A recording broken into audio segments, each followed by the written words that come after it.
आज की ये हिंदी कहानी स्त्री का घर थोड़ी सी इमोशनल है, लेकिन इमोशनल होते हुए भी इसका संदेश बहुत अनमोल है। आपकी आंखें थोड़ी नम करने के साथ साथ आपके दिलो दिमाग पर यह कहानी छाप छोड़ जाएंगी, इसलिए इसे एक बार पूरी जरूर पढ़िए।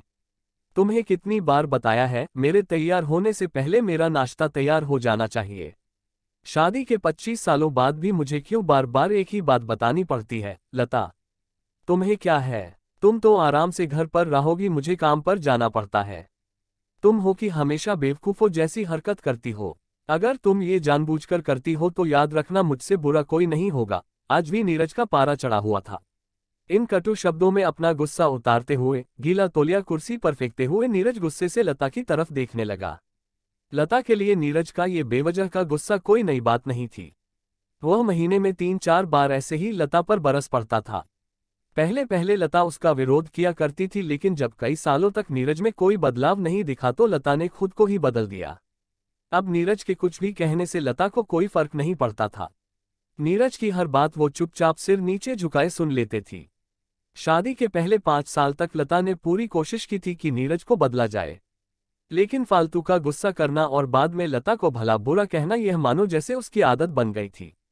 कोई भी वाद विवाद होता तो नीरज सीधा लता को बोल देता, अगर मैं तुम्हें अच्छा नहीं लगता तो क्यों नहीं चली जाती अपने मायके? क्यों रहती हो मेरे साथ? इतना सब कुछ होने के बावजूद लता नीरज के साथ रहती थी, क्योंकि उसे अपनी बेटी की फिक्र थी। और वह जाती भी तो कहाँ, अपने बूढ़े हो चुके माँ बाप को इस उम्र में परेशान करना वह नहीं चाहती थी। समाज और लोग क्या कहेंगे, ये भी तो उसे देखना था। वह इतनी पढ़ी लिखी भी तो नहीं थी कि खुद जाकर कोई नौकरी कर सके और अपना और अपनी बेटी का पालन पोषण कर सके। लता को अब अपनी फिक्र नहीं थी। उसको फिक्र थी तो बस अपनी शादी लायक हो रही बेटी की। लता नहीं चाहती थी कि पति पत्नी के झगड़े की वजह से काव्या डिस्टर्ब हो। काव्या की पढ़ाई पूरी हो चुकी थी, उसके लिए अब शादी के रिश्ते आने लगे थे। कई रिश्तों को काव्या ठुकरा चुकी थी। 2-3 महीने बाद एक अच्छा रिश्ता आया। रिश्तेदारों और पहचान के लोगों ने भी लड़के के बहुत गुणगान किए थे। नीरज एक शाम अपनी बेटी के पास बैठकर उससे बताने लगा, काव्या बहुत अच्छा लड़का है, पढ़ा लिखा है, बड़ा घर है, बहुत अच्छी नौकरी है। ऐसे रिश्ते बार बार नहीं आते बेटा, इस बार मना मत करना। काव्या अपने पिता से ज्यादा बात नहीं करती थी। शायद डरती थी या शायद नफरत करती थी, लेकिन आज वो अपनी पूरी हिम्मत इकट्ठा कर बोली, मुझे अभी शादी नहीं करना है पापा। मैं नौकरी करना चाहती हूँ, खुद अपने पैरों पर खड़ी होना चाहती हूँ। हाँ तो उसमें क्या बड़ी बात है?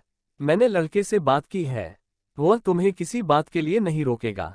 तुम शादी के बाद भी नौकरी कर सकती हो, वह तुम्हें नौकरी के लिए परमिशन दे देगा। नीरज बोला, मेरा नौकरी करना या ना करना उसकी परमिशन पर क्यों डिपेंड रहेगा पापा? काव्या ने पूछा, मैं कह रहा हूं ना, तुम्हें किसी भी चीज की कमी नहीं होगी वहां। ऐसे रिश्ते बार बार नहीं आते, इसे ठुकरा मत, बहुत खुश रहोगी तुम वहां।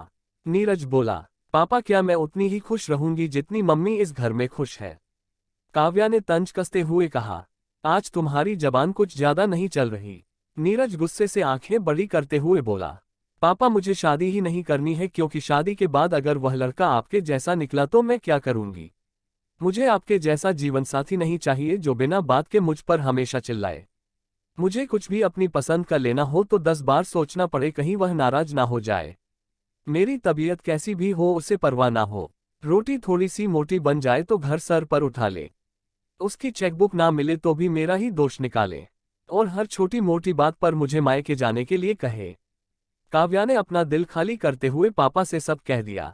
नीरज का गुस्सा 7वें आसमान पर था, लेकिन उसके मुंह से एक भी शब्द नहीं फूट रहा था। वो काव्या की बातें सुन रहा था। काव्या उतना ही बोलकर चुप नहीं हुई। आज पहली बार वह अपने पापा के सामने इतना कुछ बोल रही थी। पापा, आपने माँ के साथ हमेशा गलत व्यवहार किया है। आप अपने ऑफिस का गुस्सा बिना सोचे समझे माँ पर उतार देते हैं, कभी इस बात की परवाह भी नहीं करते कि उन्हें कैसा लगता होगा। आपकी बातें सुन सुन माँ ने अपना स्वाभिमान खो दिया। नीरज आज पहली बार अपने किए बर्तावों को महसूस कर पा रहा था। वो इतना ही बोल पाया, जो तुम्हारा मन है वो करो, मैं तो इतना बुरा हूं ना। काव्या ने नीरज का हाथ पकड़ा और बोली, पापा मुझे सिर्फ एक सवाल का जवाब दे दो, क्या आप चाहेंगे कि मेरा पति आपके जैसा हो? अगर आपका जवाब हाँ है तो कर दीजिए मेरा रिश्ता आज ही, और ना है तो मुझे आत्मनिर्भर बनने दीजिए। नीरज कुछ भी ना बोल पाया और वहां से चुपचाप बाहर चला गया। आज उसे लता के सामने जाने में शर्म आ रही थी। चलते चलते उसकी आंखों से आंसू बह रहे थे। नीरज ने आज से अपने आप को बदलने का निश्चय किया। अगले दिन से लता ने अपने पति में काफी बदलाव देखा। वह सोचने लगी कि जो हिम्मत काव्या ने दिखाई है वो हिम्मत अगर मैं पहले ही दिखा देती तो शायद आज परिस्थिति कुछ और होती। अब काव्या पढ़ लिख कर अच्छी नौकरी करने लगी थी और 3 साल बाद उसके लिए एक अच्छा रिश्ता आया और उसकी विदाई पर नीरज बोला, बेटा तू हमेशा खुश रहेगी क्योंकि तेरा पति तेरे बाप जैसा नहीं है। नीरज की यह बात सुनकर लता और काव्या की आंखों से आंसू बहने लगे। दोस्तों, हमारे समाज में औरतों को भले ही देवी का दर्जा दिया जाता है लेकिन वह स्वतंत्रता नहीं दी जाती जो उन्हें देनी चाहिए। उन्हें बचपन से ही बताया जाता है कि वह पराया धन है। स्कूल से आने में देर हो जाए तो पिटाई मिलती है। मोबाइल पर बातें करते हुए दिख जाए या खिड़की से झांकते हुए दिख जाए तो शक किया जाता है। माँ बाप का घर तुम्हारा नहीं है, पति का घर ही तुम्हारा घर है। जीवन भर यह बातें बता बता कर उन्हें ससुराल भेज दिया जाता है।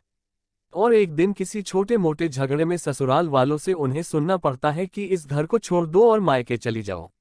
अब आप ही बताओ दोस्तों, ऐसी स्त्रियों का सच्चा घर कौन सा? आखिरकार वह किस घर को अपना कहें?